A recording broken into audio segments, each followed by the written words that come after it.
Ilang residente ng Isla Puting Bato sa Tondo, Maynila ayaw pa ring lumikas kahit gumuho na ang ilang bahay dulot ng malakas na buhos ng ulan ngayong Martes. Nagbabaka sakali kasi sila na maisa sa ayos pa ito.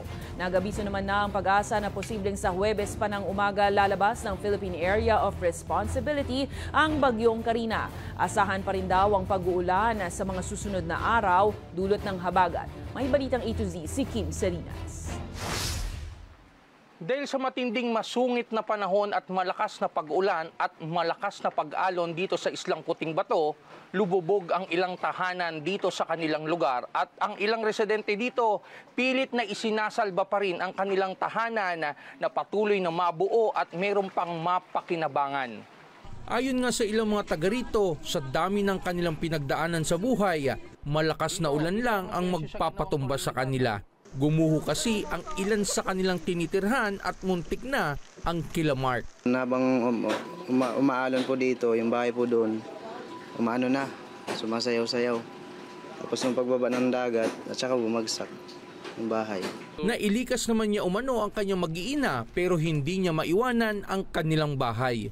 Dito kasi mga gamit pa po sir, at saka inatabayan ko rin po yung bahay sir, baka din bumagsak eh. Nagay rin po kami ng suporta dito, dagdagan. Tibay sa bahay. Wala rin silang sapat na pera pampagawa kaya ang siste, no choice kundi magtiyaga. Si Tatay Reynaldo naman, naabutan pa naming nagkukumpuni ng kanilang bahay kahit na patuloy na masungit ang panahon. Nasa Diyos lang naman yan kung talagang ano na. Kasi kung iiwanan ko, baka wala nang natira, lalo na kanina, malakas-lakas ang alon. Eh wala tayong pambiling lupa. Sa dami ng problema ng gobyerno, mahirap na makisingit pa. Weather nga lang daw ang buhay pero ang bagyong Karina baka sa Huwebes pa lumabas ng bansa ayon sa Pag-asa. Kaya naman tuloy-tuloy pa rin ang pag-uulan dulot din ng southwest monsoon o habagat. Heavy to intense rains dito sa Metro Manila. Ganon din sa Ilocos Region, Abra, Benguet, Zambales, Bataan, Pampanga, Bulacan, Rizal, Cavite, Batangas at Occidental Mindoro.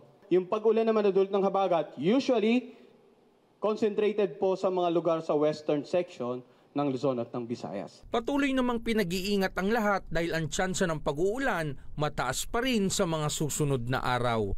Para sa Balitang A to Z, Kim Salinas.